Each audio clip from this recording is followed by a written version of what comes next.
Hello friends, on the behalf of GTU Studies, me and Gattu Bhai welcome you to this video lecture for the subject Fundamental of Machine Design.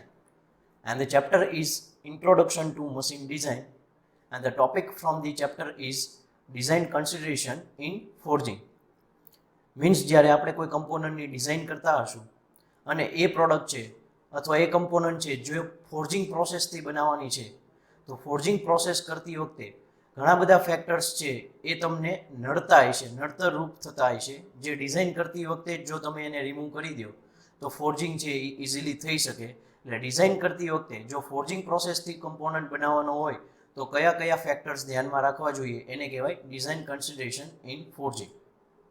તો સૌથી પહેલાં ફોર્જિંગનું થોડું ઘણું basic કહી દઉં. Generally forging process એટલે શું? તો કોઈ પણ કમ્પોનન્ટ્સ કે પાર્ટ્સને આપણા રિક્વાયર્ડ શેપ એન્ડ સાઇઝમાં કમ્પ્રેશન ફોર્સ આપીને કન્વર્ટ કરવાની સિમ્પલ પ્રોસેસને આપણે જનરલી ફોર્જિંગ એવું નામ આપતા હોઈએ છીએ, જે મેઇનલી બે ટાઈપ્સની આવતી હોય છે. એક હોય છે ઓપન ડાય ફોર્જિંગ અને એક હોય છે ક્લોઝ ડાય ફોર્જિંગ. મીન્સ એકમાં જે ડાય જે છે એ ઓપન હોય છે, એટલે કે એની કોઈ બાઉન્ડ્રી નથી હોતી, જેની અંદર કમ્પોનન્ટ મૂકીને આપણે એને કમ્પ્રેસ કરી શકીએ. જ્યારે એક હોય છે ક્લોઝ ડાય ફોર્જિંગ, એટલે કે એક બાઉન્ડ્રીવાળી ડાય બનાવવાની આવે છે, જેની અંદર આપણે કમ્પોનન્ટને મૂકીને એમાં પ્રેસ કરવાનું હોય છે. તો ફોર્જિંગની અંદર ડિટેલમાં જશો તો એના કયા કયા પાર્ટ્સ આવે છે, કયા કયા કમ્પોનન્ટ્સ છે, એ બધું શીખવા મળશે.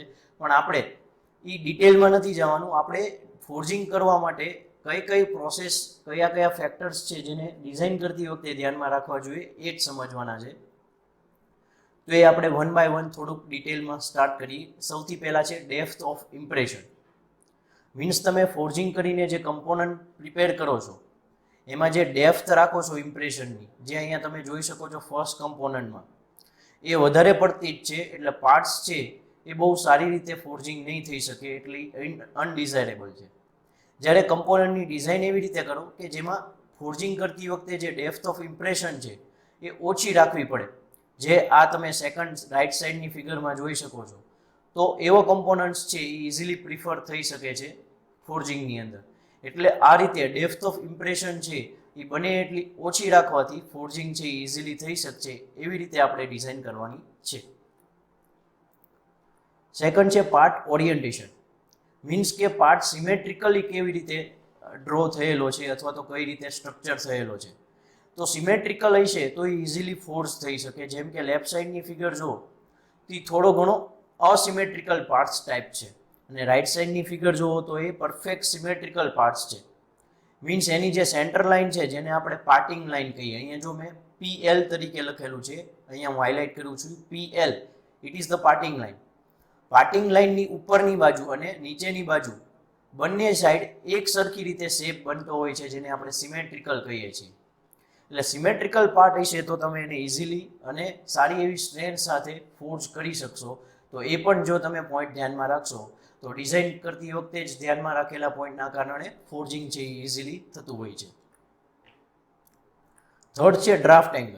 કાસ્ટિંગમાં પણ આ પોઈન્ટ્સ આવ્યો તો ફેક્ટર, અને ફોર્જિંગની અંદર પણ સેમ ફેક્ટર છે. એટલે એક જ ફેક્ટર બંનેમાં તમે એક્સપ્લેન કરી શકો છો. શું કામ ડ્રાફ્ટ એંગલ આપવો પડે? તો આપણે કીધું એમ કે ક્લોઝ ડાય કે ઓપન ડાય ફોર્જિંગ છે એમાં કમ્પોનન્ટને ડાયની અંદર રાખવાનો છે, અને ડાયમાંથી જ્યારે એને બની ગયા પછી રિમૂવ કરવો હોય તો ત્યાં થોડો ઘણો ટેપર ફોર્મ આપેલું હોવું જોઈએ. ટેપર મીન્સ કે ઇન્ક્લાઇનલી હોવું જોઈએ, જેને આપણે ડ્રાફ્ટ એંગલ કહીએ છીએ. તો ડ્રાફ્ટ એંગલ છે એ તમે બેટર રાખેલો હોય પરફેક્ટ, જેથી કરીને પાર્ટ ઇઝીલી રિમૂવ પણ થઈ જાય અને આપણને સ્ટ્રેન્થ પણ જે જોઈએ છે એ મળી રહી. તો એ પ્રમાણે ફોર્જિંગ છે એ ઇઝીલી થઈ શકે છે. Means it is similar two pattern making in casting. So draft angle is also important for casting process and forging process. એટલે ફોર્જિંગની અંદર પણ એનું ધ્યાન રાખવાનું છે. ફોર્થ છે ફિલેટ રેડિયસ. મીન્સ તમે જ્યારે આ કમ્પોનન્ટ્સ છે એને તમે આપણા રિક્વાયર્ડ શેપ એન્ડ સાઇઝમાં કન્વર્ટ કરતા હો ત્યારે ડાયની અંદર જે કમ્પોનન્ટ મૂકેલો હોય ત્યારે જે પ્રોડક્ટ તૈયાર થાય છે એની અંદર જે ફિલેટ ટાઈપ રેડિયસ આપીને બનાવવામાં આવે છે, કોઈ શાર્પ એજવાળો પ્રોડક્ટ નહીં.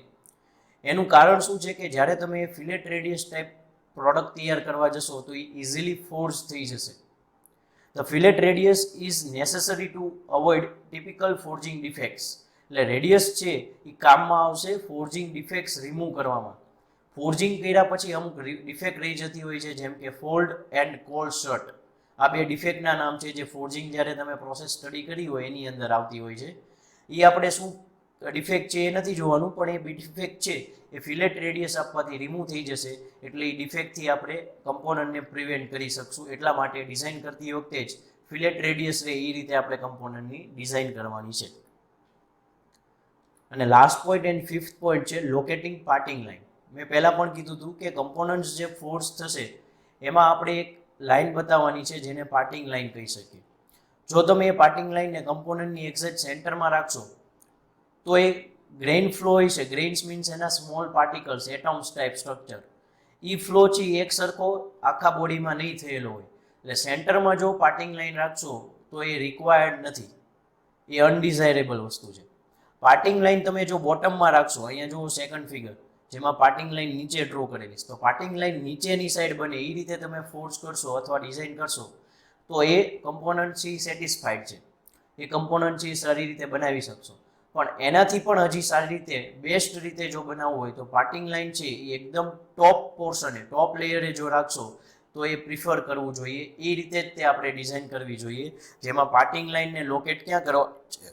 ટોપ સરફેસ ઉપર. ઓકે, એટલે કે અહીંયા લાસ્ટ સેન્ટેન્સ જ કહે છે કે however the most desirable grain flow pattern is produced when the parting line is at the top of the dish. તો આ ત્રણ પ્રકારે આપણે પાર્ટિંગ લાઇનને રાખી શકીએ છીએ. એમાં બોટમે રાખો તો સારી વસ્તુ છે અને ટોપમાં રાખો તો એનાથી વધારે સારી વસ્તુ છે, પણ આ બેમાંથી કોઈ એક પ્રિફર કરવાનું છે. સેન્ટરમાં બને નહીં એનું ખાસ ધ્યાન રાખશો તો ફોર્સ છે એ ઇઝીલી થઈ શકશે. તો ડિઝાઇન કન્સિડરેશન ઓફ ફોર્જિંગ છે એ 3 to 4 માર્ક્સમાં જે પૂછાતું હોય છે, તો વિથ ધ ફિગર તમે આ 5 પોઈન્ટ રાખો તો એ ઇનફ થઈ જશે એક્સપ્લેનેશન. તો આઈ હોપ તમને આ ડિઝાઇન કન્સિડરેશન એ સમજાણું હોય છે. તો વિડીયોને લાઇક કરો, શેર કરો એન્ડ સબસ્ક્રાઇબ કરો GTU studies channel. And for more material, you can visit our website www.gtustudies.com. Thank you.